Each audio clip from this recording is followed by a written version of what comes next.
सरकार लाई है विद्यार्थियों के लिए डिजिटल लाइब्रेरी। बच्चों के उज्जवल भविष्य के लिए बिहार सरकार है सदा अग्रसर और तैयार। कक्षा 1 से कक्षा 12 तक की सभी पाठ्य पुस्तक पूरक सामग्री एवं वीडियो अब शिक्षा विभाग बिहार सरकार द्वारा विकसित पोर्टल पर है उपलब्ध। अध्ययन सामग्री देखने के लिए BEPCLots.bihar.gov.in पर विजिट करें अथवा एंड्रॉइड मोबाइल पर गूगल प्ले स्टोर से E-Lots ऐप डाउनलोड करें। शिक्षकों, अभिभावकों एवं बच्चों से अनुरोध है कि इस लाइब्रेरी का अधिक से अधिक लाभ उठाएं और अपनी पढ़ाई जारी रखें।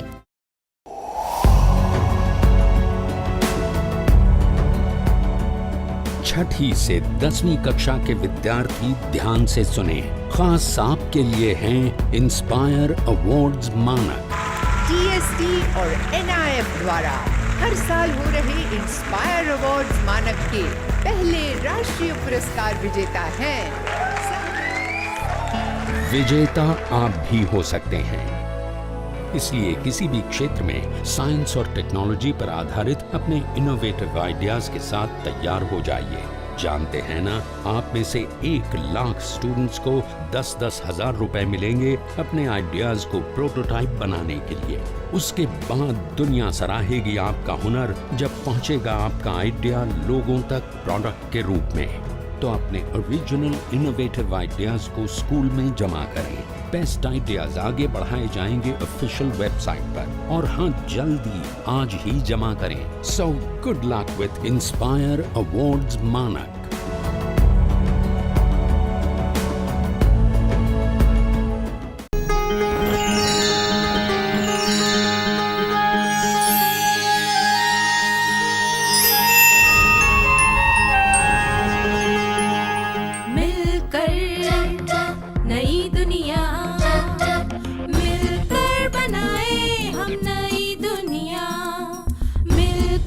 जीत ले हम सारी दुनिया।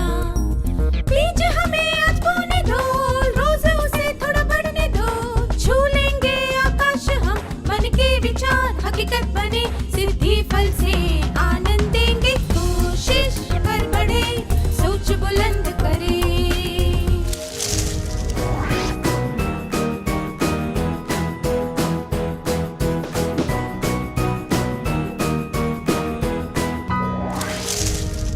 नमस्ते छात्रों, आप सबसे फिर से मिलकर खुशी हुई। क्या हम आज की शुरुआत एक कहानी से करें? साहिल की मां बीमार थी और उसके पापा घर पर नहीं थे। वह नाश्ते में पराठे बना रहा था। जब वह पराठे बेलने लगा तो गीला आटा बेलन पर चिपक गया। उसने थोड़ा सूखा आटा डालकर फिर से बेलने की कोशिश की, पर पराठा आड़े टेढ़े आकार का हो गया। उसकी किनारें पतली थी और बीच से काफी मोटा था। जब उसने पराठा तवे पर सेका तो वह कुछ जगहों से जल गया और कुछ जगह से कच्चा रह गया। वह बिल्कुल भी खाने लायक नहीं था। क्या आप में से कोई साहिल का अभिनय करके दिखा सकता है?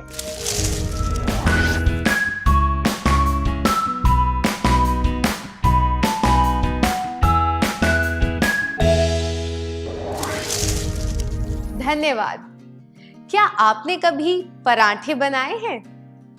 क्या आप उस अनुभव के बारे में बता सकते हैं जब आपने पहली बार पराठे बनाए थे?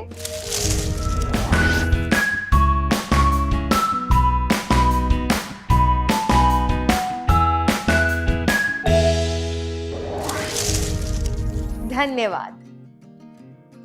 साहिल ठीक से पराठा क्यों नहीं बना पाया? साहिल ने आटे के गोले पर ठीक से सूखा आटा नहीं लगाया था। अगर आप गोले के चारों तरफ अच्छी तरह सूखा आटा ना लगाएं, तो आटा बेलन से चिपक जाता है। आटे के गोले पर अच्छी तरह आटा लगाने से कोई परेशानी नहीं होती और समय भी बचता है। क्या आपने कभी बगुले को मछली पकड़ने का इंतजार करते हुए देखा है? वह पानी में खड़े होकर नीचे की ओर ताकता रहता है। वह छोटी छोटी मछलियों को जाने देता है और जैसे ही कोई बड़ी मछली दिखती है वह उसे चोंच से पकड़ लेता है। तो हम कह सकते हैं कि धैर्य का मतलब है अपना लक्ष्य प्राप्त करने के लिए उचित समय का इंतजार करना। एक इल्ली को तितली का रूप तभी मिलता है जब वह अपने कवच में निश्चित समय तक रहती है। अगर वह समय से पहले कवच को तोड़कर बाहर निकल आए तो उसमें जिंदा रहने की पूरी ताकत नहीं होगी। धैर्य का मतलब है काम को सही समय पर ही करना। आइए एक और परिस्थिति पर ध्यान देते हैं। मीना और राधा ने मिलकर एक रंगोली प्रतियोगिता में भाग लिया। मीना को जल्दी जल्दी काम करने की आदत थी। मीना के मुकाबले राधा थोड़ी धीमी गति से काम करती थी। वह अपने हिसाब से पूरा समय लगाकर काम करती थी। जब राधा धीरे धीरे रंगोली के एक हिस्से में रंग भर रही थी, तब मीना ने अधीरता में आकर उसके हाथ से रंग छीन लिए और जल्दी जल्दी रंगोली को पूरा करने लगी। जल्दबाजी में मीना के हाथ से रंगों का डिब्बा छूट गया और सारे रंग रंगोली पर बिखर गए। उनकी रंगोली खराब हो गई। क्या आप दोनों स्वेच्छा से इस दृश्य का अभिनय करके दिखा सकते हैं?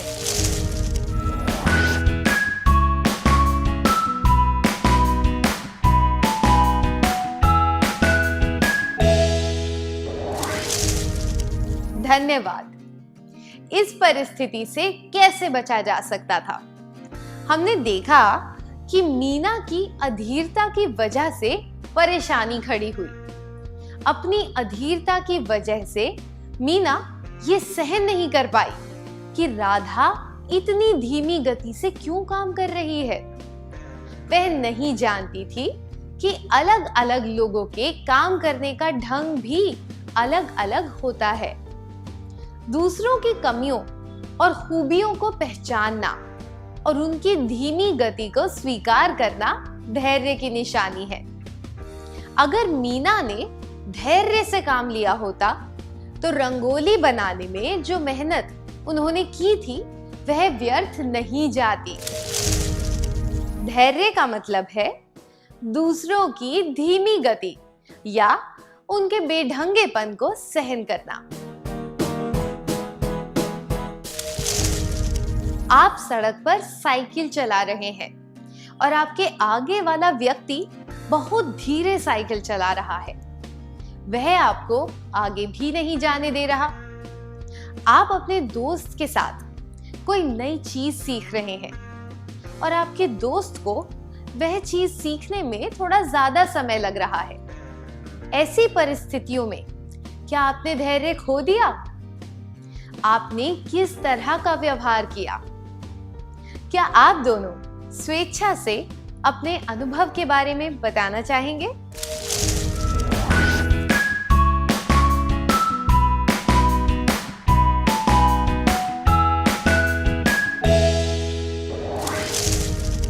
अपने अनुभवों के बारे में खुलकर बताने के लिए धन्यवाद।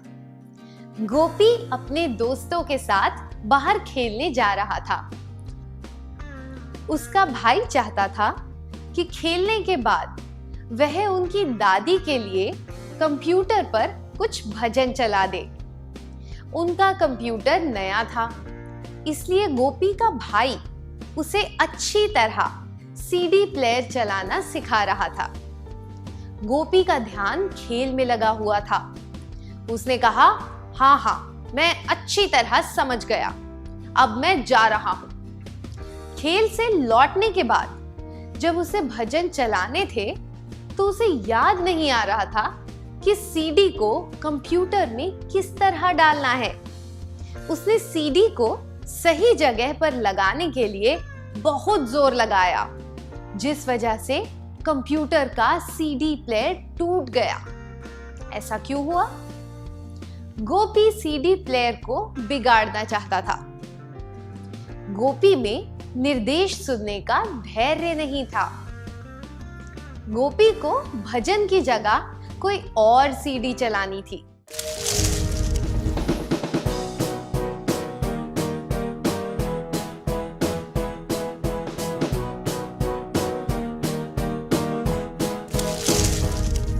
सीडी प्लेयर टूट गया क्योंकि उसे याद नहीं रहा कि सीडी को किस तरह लगाया जाता है।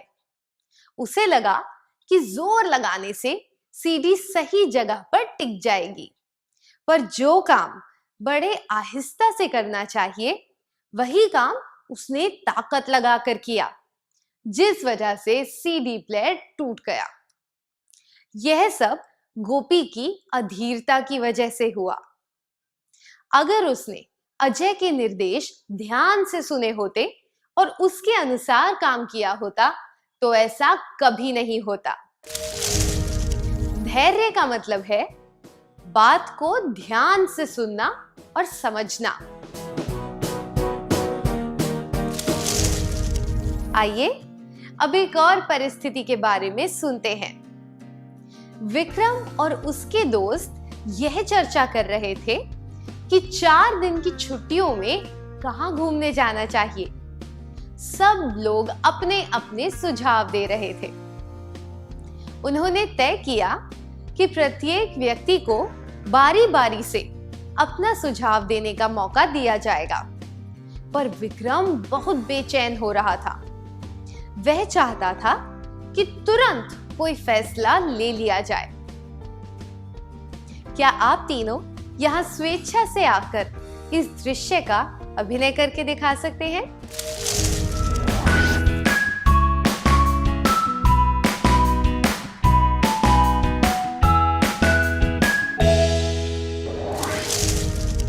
धन्यवाद। क्या विक्रम को इतना बेचैन होना चाहिए?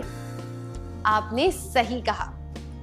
जब निर्णय लेने में कई लोग भाग ले रहे हो तो सबको अपनी बात कहने का मौका दिया जाना चाहिए।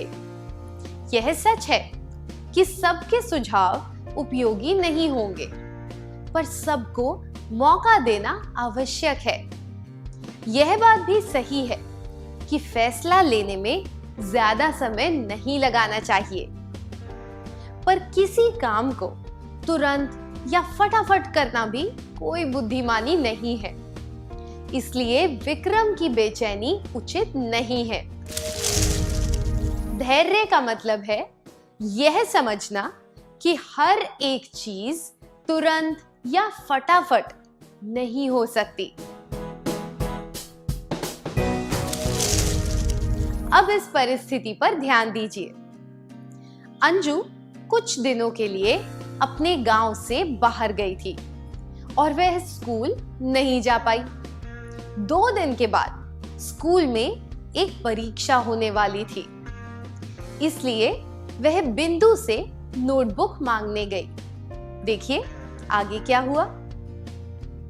क्या तुम मुझे अपनी गणित की नोटबुक दे सकती हो? तुम्हें नोटबुक कब चाहिए? आज शाम तक? अगर तुम्हें नहीं देनी है तो मत दो, मैं और किसी से मांग लूंगी। इस वार्तालाप से आपको क्या पता चला? 1. बिंदु नोटबुक नहीं देना चाहती थी। 2. अंजू ने सही निष्कर्ष निकाला था। 3. जब बिंदु सोच रही थी तब अंजू ने उसका गलत मतलब निकाला था।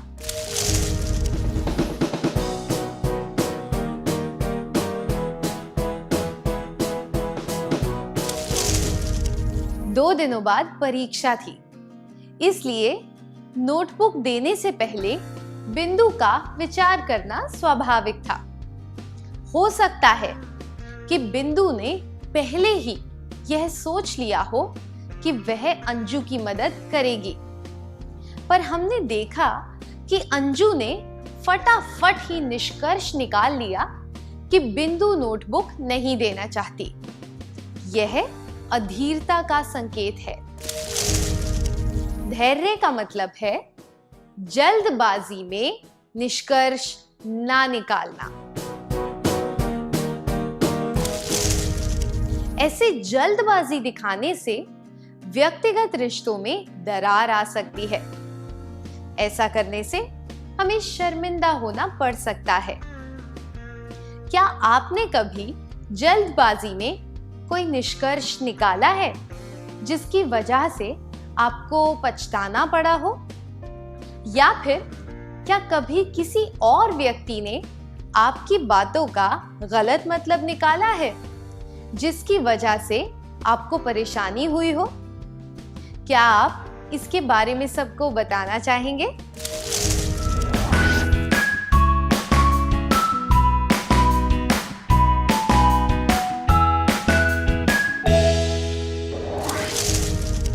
अपने अनुभव बताने के लिए शुक्रिया। किसी बात का गलत निष्कर्ष निकालना और किसी की अधीरता की वजह से परेशानी उठाना बहुत दुविधापूर्ण होता है, पर हमें इन बातों से सबक सीखना चाहिए ताकि ये अनुभव हमारे काम आ सके।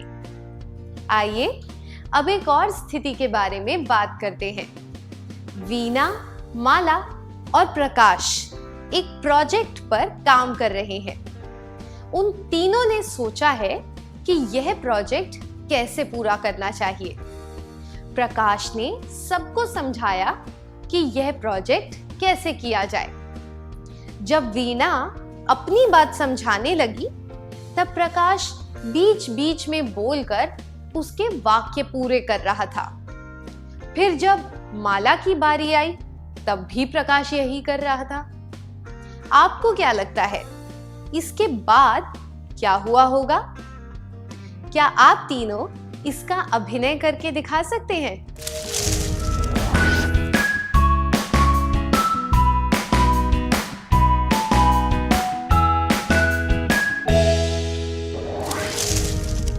धन्यवाद, बहुत अच्छा अभिनय था।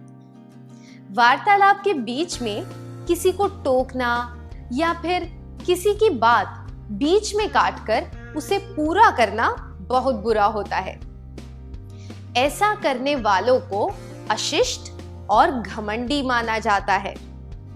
पूरी बात सुनना और दूसरे इंसान को बोलने का मौका देना धैर्य की निशानी है और शिष्ट व्यवहार भी।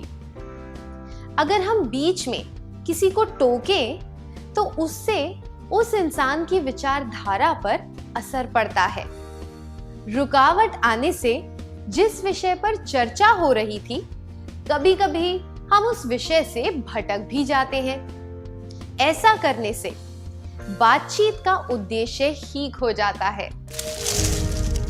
धैर्य का मतलब है किसी के वार्तालाप में बाधा ना डालना। क्या आपने कभी किसी चिड़िया को घोंसला बनाते हुए देखा है? वह एक एक करके घास फूस, तिनके, पत्ते जमा करती है और पेड़ में एक सुरक्षित डाल पर अपना घोंसला बनाती है। अगर कोई तिनका नीचे गिर जाए या हवा से उसका घोंसला बिखर जाए या फिर कोई जानवर उसका घोंसला उजाड़ दे, फिर भी वह हार नहीं मानती। वह फिर से अपना घोंसला बनाने में जुट जाती है। वह अपने लक्ष्य से पीछे नहीं हटती। यह धैर्य की निशानी है। हार ना मानना और दृढ़ता से काम में जुट जाना, ये अति धैर्यवान व्यक्ति की निशानियां हैं। धैर्य से सहनशीलता बढ़ती है। धैर्य का मतलब है कठिनाइयों और मुश्किलों के बावजूद डटे रहना।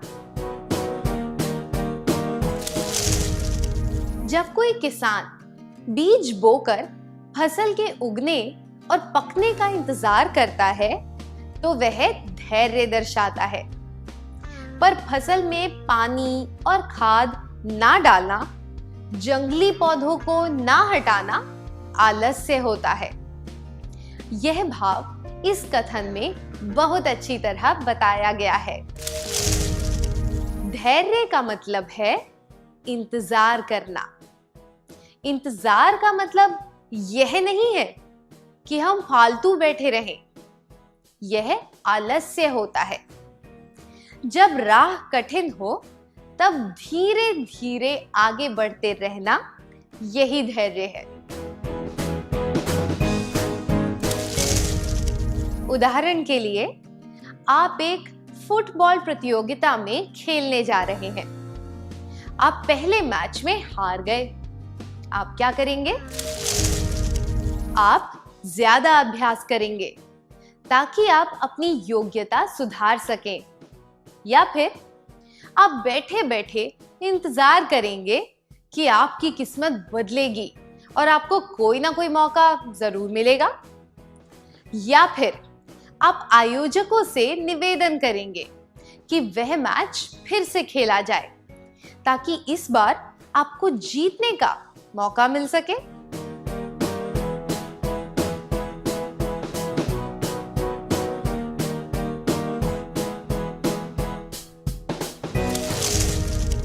यह संभव नहीं है कि आपको जीतने का मौका देने के लिए वह मैच दोबारा खेला जाए। यह भी जरूरी नहीं है कि बैठे बैठे किस्मत के बदलने का इंतजार करने से आप जीत जाएंगे। पूरा प्रयास करके परिणाम का इंतजार करना ही धैर्य है। ऐसा करने से ही हमें अपनी मेहनत का फल मिलता है। धैर्य का मतलब है लक्ष्य को प्राप्त करने का इंतजार करते हुए कड़ी मेहनत करना। क्या आपने कभी धैर्य के नाम पर आलस्य किया है? क्या आप इस अनुभव के बारे में अपने करीबी मित्र को बताना चाहेंगे?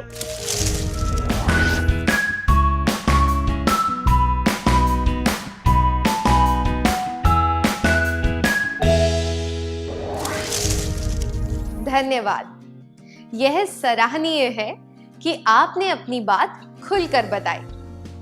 आइए एक और परिस्थिति के बारे में चर्चा करते हैं। यह कहानी एल्बर्ट नामक एक लड़के की है। वह 4 साल की उम्र तक बोल नहीं पाता था और 7 साल की उम्र तक पढ़ नहीं पाता था। उसके माता पिता को लगता था कि वह आम बच्चों जैसा नहीं है। उसकी एक शिक्षिका उसे मंदबुद्धि, असामाजिक और सपनों में खोए रहने वाला कहती थी। उसने पूरा प्रयास किया कि वह इन सब बातों से बाहर निकल सके। उसे स्कूल से निकाल दिया गया और उसे पॉलिटेक्निक स्कूल में भी दाखिला नहीं मिला। इसके बावजूद उसने बोलना और पढ़ना सीखा और थोड़ा बहुत गणित भी सीखा। आपको क्या लगता है, उसकी सफलता के पीछे क्या कारण रहा होगा? दूसरों का रूखापन, दूसरों के रूखेपन को सहन करना, उसके प्रयास। पहला, दूसरों का रूखापन। दूसरा, दूसरों के रूखेपन और आलोचनाओं को सहन करना। तीसरा, उसके प्रयास।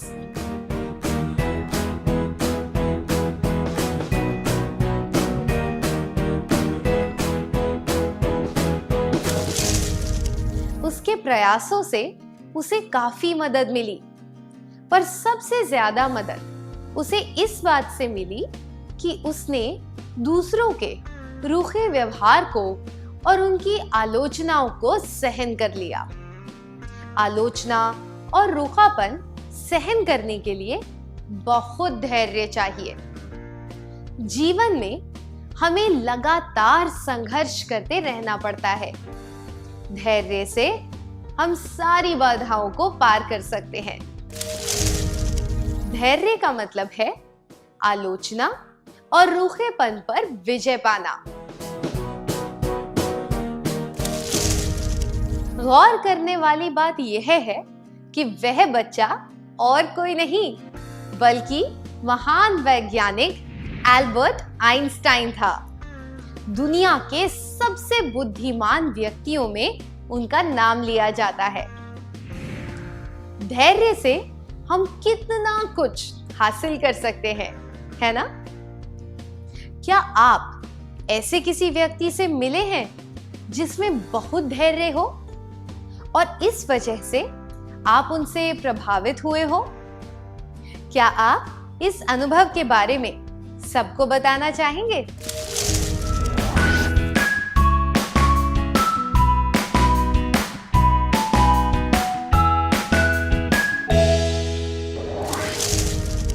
धन्यवाद। सच में इस उदाहरण से सबको प्रेरणा मिली है। टॉल्स्टॉय ने कहा है, धैर्य और समय दो सबसे ताकतवर योद्धा हैं। इन शक्तियों का प्रभाव हर चीज पर पड़ता है। धैर्य और समय दो सबसे ताकतवर योद्धा हैं। मैं दोहराती हूं, धैर्य और समय दो सबसे ताकतवर योद्धा हैं।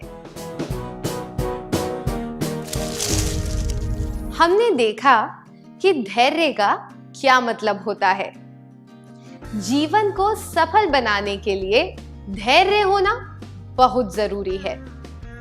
किन परिस्थितियों में धैर्य अति आवश्यक हो जाता है, इसके बारे में हम अगले सत्र में जानेंगे। क्या अब हम आज के सत्र का सार संक्षेप कर लें?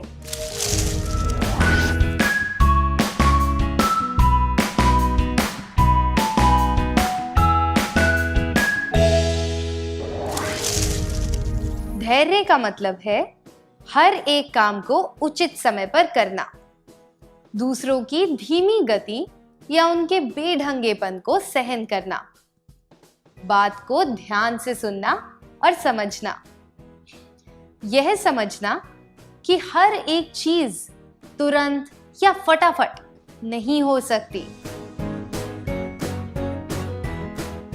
जल्दबाजी में निष्कर्ष ना निकालना, किसी के वार्तालाप में बाधा ना डालना, कठिनाइयों और मुश्किलों के बावजूद डटे रहना, लक्ष्य को प्राप्त करने का इंतजार करते हुए कड़ी मेहनत करना, आलोचना और रूखेपन पर विजय पाना।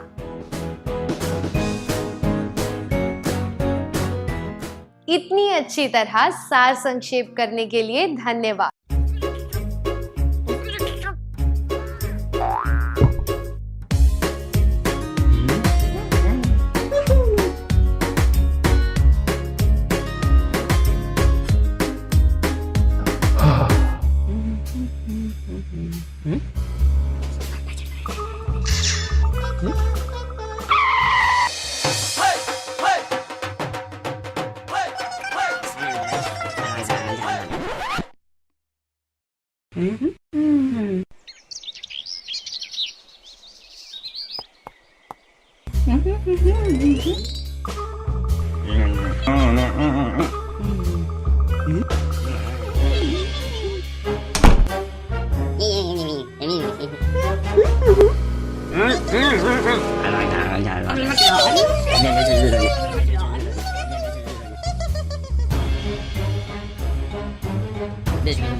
Covid kagak dia. Dia kata,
नमस्ते छात्रों, आप सबसे फिर से मिलकर खुशी हुई।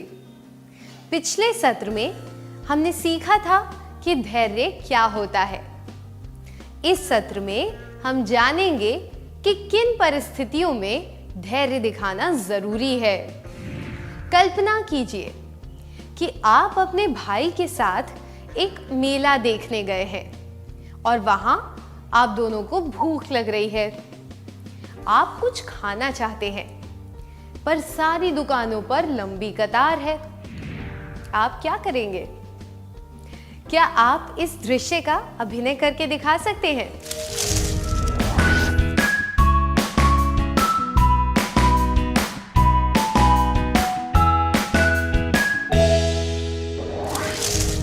धन्यवाद, बहुत बढ़िया था। क्या धैर्य खोने से कुछ हासिल हो सकता है? अगर हम अधीरता में वहां से चले जाएं, तो जब तक कोई दूसरी दुकान ना दिखे तब तक हमें भूखा रहना पड़ेगा। जब परिस्थितियों पर हमारा कोई बस ना हो, तब धैर्य से काम लेना पड़ता है। चाहे किसी कतार में खड़े रहना हो या फिर बाग में फूल खिलने या फल आने का इंतजार करना हो, दोनों ही परिस्थितियों को हम बदल नहीं सकते। इसलिए विनम्रता के साथ धैर्य दिखाने में ही भलाई है। इसी तरह कुछ लोगों के साथ काम करना भी चुनौतीपूर्ण हो सकता है। जो लोग बदलना नहीं चाहते या फिर तर्क से काम नहीं लेना चाहते, उनके साथ काम करना कठिन होता है। ऐसी समस्याओं के बारे में सोचिए जिन्हें समझाया नहीं जा सकता, जैसे किसी की आकस्मिक मृत्यु या फिर कोई दुर्घटना। कभी-कभी जीवन हमारे साथ अन्याय करता है। ऐसे में धैर्य खोने से क्या कोई फायदा हो सकता है? धैर्य खोने से कुछ नहीं मिलेगा। ऐसी परिस्थितियों में केवल धैर्य दिखाने से ही हम कोई हल निकाल सकते हैं। अब हम जानेंगे कि हम धैर्यवान कैसे बन सकते हैं। कल्पना कीजिए कि आपके नाखून बहुत बढ़ गए हैं। आप उन्हें कैसे काटेंगे? क्या आप में से कोई बता सकता है?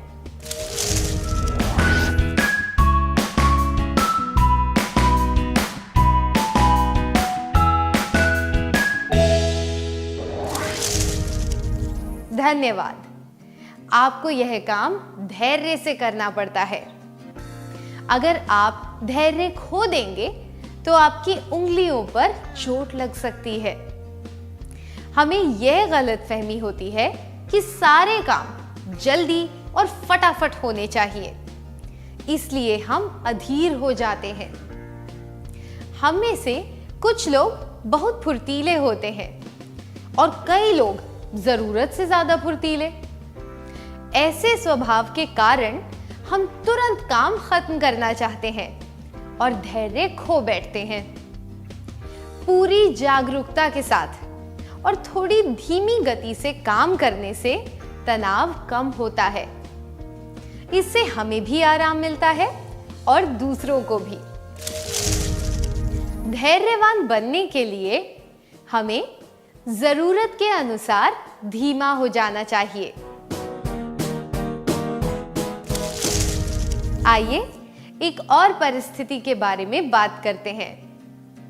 आप एक फुटबॉल टीम के कप्तान हैं आपकी टीम के किसी एक खिलाड़ी ने अच्छी तरह नहीं खेला और इस वजह से आपकी टीम हार गई। आप क्या करेंगे? क्या आप में से कोई 2 छात्र आगे आकर इसका अभिनय करके दिखा सकते हैं?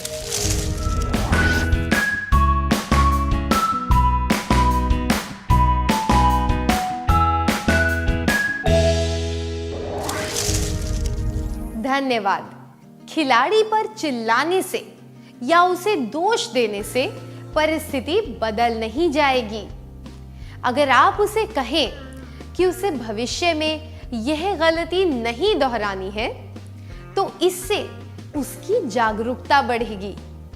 खुद की या दूसरों की कमियों के बारे में चिंता करने से हम अधीर हो जाते हैं। अगर हम यह स्वीकार कर लें कि कोई भी व्यक्ति परिपूर्ण और दोषहीन नहीं होता, तो इससे हमारा धैर्य बढ़ेगा।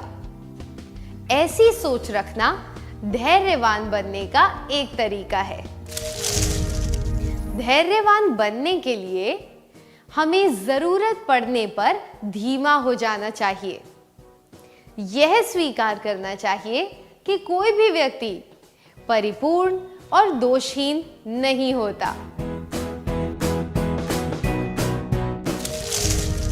अब हम अगली परिस्थिति पर ध्यान देते हैं। कल्पना कीजिए कि आप नए जूते खरीदना चाहते हैं।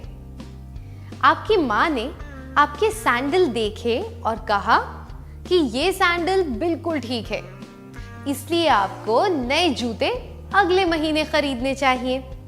आप क्या कहेंगे? पहला, मुझे जूते तुरंत चाहिए। दूसरा, ठीक है माँ, हम नए जूते अगले महीने खरीद लेंगे।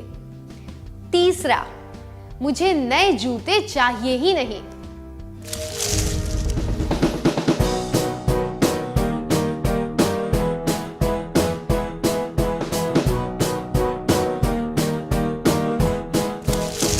गुस्से में यह कहना कि आपको जूते तुरंत चाहिए और रूठ कर यह कहना कि आपको जूते चाहिए ही नहीं, ये दोनों बातें अधीरता दर्शाती हैं। किसी इच्छा को कुछ समय के लिए टाल देना ही उचित होगा। 1 महीने के लिए इंतजार करने का मतलब है आप अपनी मर्जी से इस बात के लिए राजी हो गए हैं।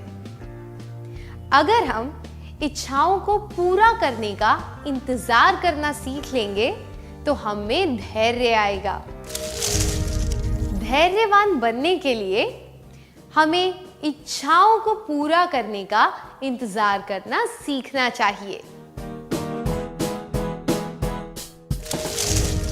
क्या आपने किसी इच्छा को पूरा करने के लिए इंतजार किया है? क्या आप इस अनुभव के बारे में हमें बता सकते हैं?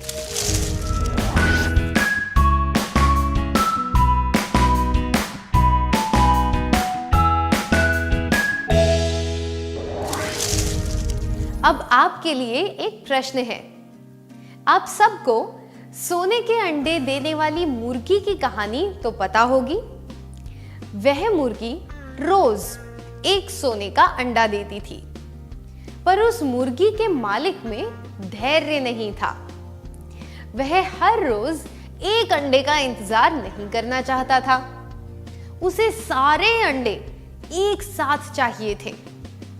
उसने सोचा कि अगर वह मुर्गी को काट देगा तो उसे सारे अंडे एक साथ मिल जाएंगे। अपने लालच और अधीरता की वजह से उसने बिना सोचे समझे मुर्गी को मार दिया और उसे मुर्गी के अंदर कोई अंडे भी नहीं मिले। हमने इस कहानी से क्या सीखा?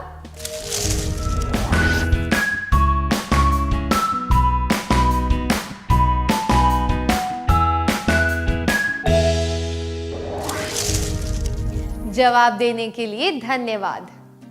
हमें जल्दबाजी में काम नहीं करना चाहिए। कुछ करने या बोलने से पहले हमेशा सोचना चाहिए। निर्णय लेने से पहले हर चीज के फायदे, नुकसान के बारे में सोच लेना चाहिए। इससे हम में धैर्य बढ़ेगा और हम परेशानी से भी बच पाएंगे। ऐसा करने से बाद में हमें शर्मिंदा नहीं होना पड़ेगा। तो हम कह सकते हैं कि धैर्यवान बनने के लिए हमें जल्दबाजी में काम नहीं करना चाहिए। हर चीज के फायदे, नुकसान के बारे में सोचना चाहिए। चलिए अब एक और परिस्थिति के बारे में जानें। कुमुद पूरे उत्साह से एक राज्य स्तरीय हॉकी प्रतियोगिता की तैयारी कर रही थी। वह मैच के एक दिन पहले बीमार पड़ गई और प्रतियोगिता में भाग नहीं ले पाई। अगर आप कुमुद की जगह होते तो आपके मन में कैसे विचार आते? क्या आप यह सोचते कि आपकी सारी तैयारी व्यर्थ गई, या आप यह सोचते कि यह बीमारी प्रतियोगिता के बाद भी आ सकती थी, या फिर आप सोचते कि मुझे अपनी तबीयत पर ज्यादा ध्यान देना चाहिए ताकि मैं अगली प्रतियोगिता में भाग ले सकूं?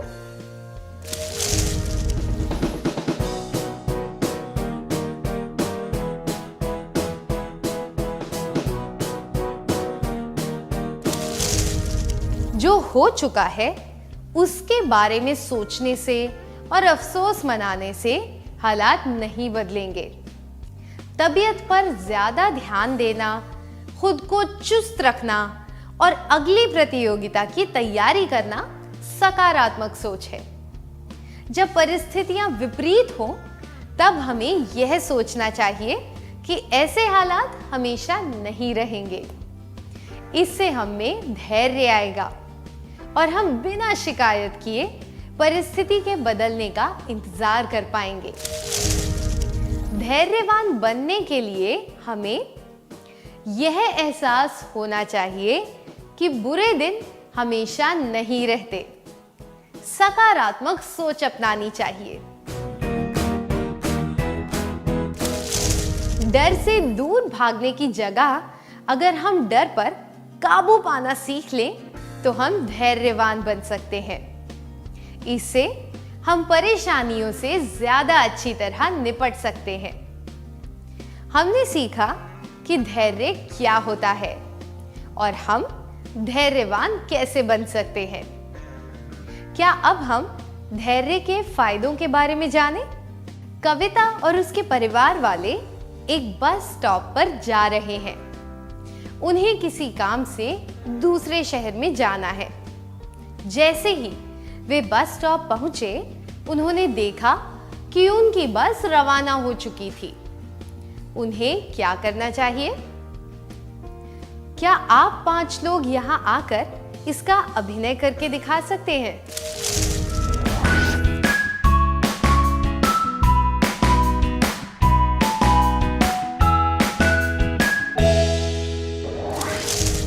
धन्यवाद। कई लोग बस को छूटता हुआ देखकर परेशान हो जाते हैं। वे दौड़कर बस पकड़ने की कोशिश करते हैं या फिर एक दूसरे को दोष देना शुरू कर देते हैं। ये सब अधीरता की निशानियां हैं। ऐसे कठिन समय में धैर्य दिखाना बुद्धिमत्ता की निशानी है। धैर्य का सबसे बड़ा फायदा यह है कि धैर्य दिखाते समय हमारा खुद पर पूरा काबू होता है। अधीरता की वजह से कई भावनात्मक बदलाव आते हैं, जैसे कि गुस्सा, एक दूसरे को दोष देना इत्यादि। अगर हम धैर्य रखेंगे तो हमारा तनाव कम होगा और हमें घबराहट भी नहीं होगी। तनाव कम होने से हम ज्यादा सुखमय और तंदुरुस्त जीवन जी सकेंगे। धैर्य रखने से हम ज्यादा बुद्धिमान होते हैं, खुद पर काबू रहता है, तनाव कम होता है और हम सोच समझकर निर्णय ले पाते हैं। धैर्य रखने से हम कोई भी काम जल्दबाजी में नहीं करते। कोई भी फैसला जो सोच समझकर लिया गया हो, वह जल्दबाजी में लिए गए फैसले से अच्छा होता है। इसलिए धैर्य रखने से फैसले लेने में मदद मिलती है और उसका परिणाम भी अच्छा होता है। धैर्य का मतलब है सहनशीलता दिखाना और लोग जैसे भी हों उनको उसी रूप में स्वीकार करना। करुणा और संवेदना धैर्यवान लोगों की निशानियां हैं। इसलिए जिन लोगों में धैर्य होता है वे रूखा व्यवहार नहीं करते, ना ही चिढ़ते हैं। इस वजह से उनके रिश्ते भी हमेशा मजबूत बने रहते हैं। धैर्य के फायदे: बुद्धिमत्ता, खुद पर काबू, तनाव में कमी, सोच समझकर निर्णय लेना, अच्छे रिश्ते। अब इस परिस्थिति पर नजर डालिए। आप एक लंबी कतार में खड़े हैं। आपने देखा कि कुछ लोग कतार में कहीं भी घुसकर अपना काम पूरा कर रहे हैं। आप क्या करेंगे? क्या आप में से 5 छात्र आगे आकर इस दृश्य का अभिनय करके दिखा सकते हैं?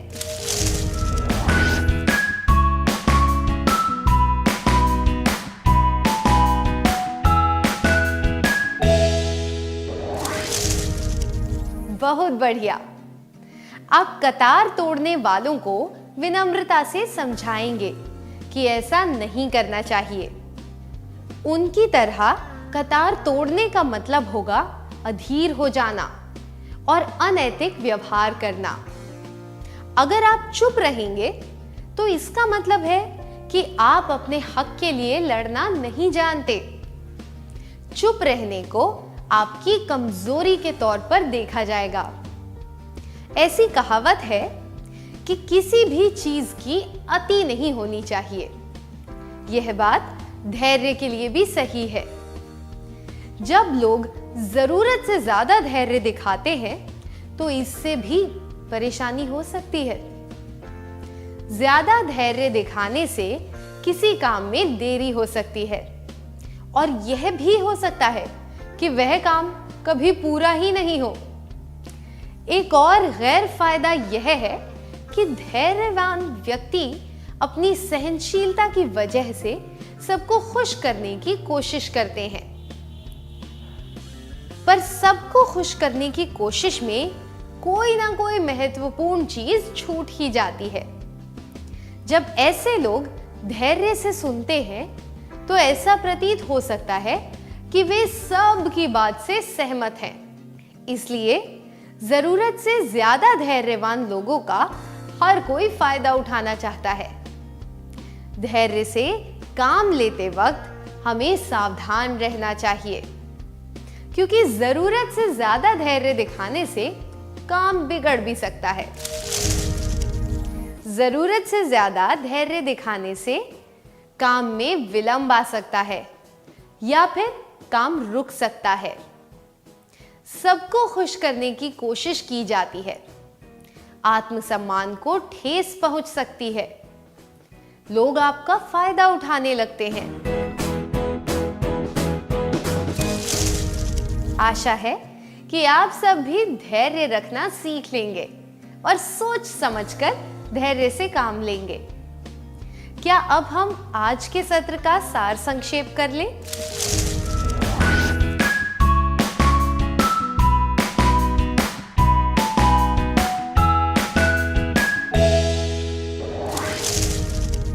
धैर्यवान बनने के लिए हमें जरूरत पड़ने पर धीमा हो जाना चाहिए। यह स्वीकार करना चाहिए कि कोई भी परिपूर्ण और दोषहीन नहीं होता।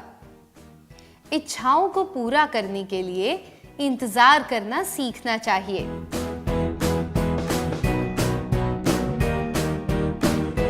जल्दबाजी में काम नहीं करना चाहिए। हर चीज के फायदे और नुकसान के बारे में सोचना चाहिए। यह एहसास होना चाहिए कि बुरे दिन हमेशा नहीं रहते। सकारात्मक सोच अपनानी चाहिए।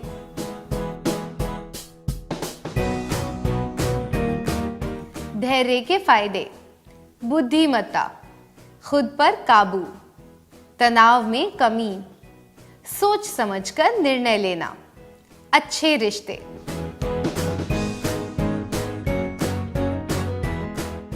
जरूरत से ज्यादा धैर्य दिखाने से काम में विलंब आ सकता है या फिर काम रुक सकता है।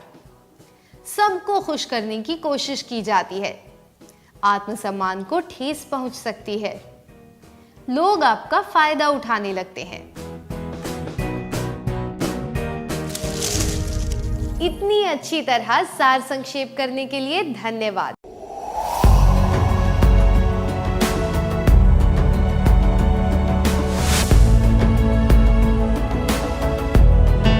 नमस्कार। आप शिक्षकों द्वारा दी गई अच्छी शिक्षा से आज लाखों विद्यार्थी इनोवेशंस कर रहे हैं। उन सभी को इंस्पायर अवार्ड्स मानक में हिस्सा लेने प्रोत्साहित कीजिए। करना है इतना कि आपके विद्यालय के 6ठी से 10वीं कक्षा के छात्र और छात्राएं साइंस और टेक्नोलॉजी पर आधारित अपने इनोवेटिव आइडियाज आपके पास जमा करें ताकि वो DST और NIF द्वारा आयोजित इंस्पायर अवार्ड्स मानक प्रतियोगिता में हिस्सा ले सकें। 1 लाख छात्रों को 10-10 हजार रुपए मिलेंगे अपने आइडियाज को प्रोटोटाइप्स बनाने के लिए। फिर छात्र डिस्ट्रिक्ट, स्टेट और नेशनल लेवल पर अपने इनोवेशंस को दिखाएंगे। फिर प्राइजेस और सम्मान पाएंगे। तो आज ही अपने स्टूडेंट्स को हिस्सा दिलवाएं इंस्पायर अवार्ड्स मानक में।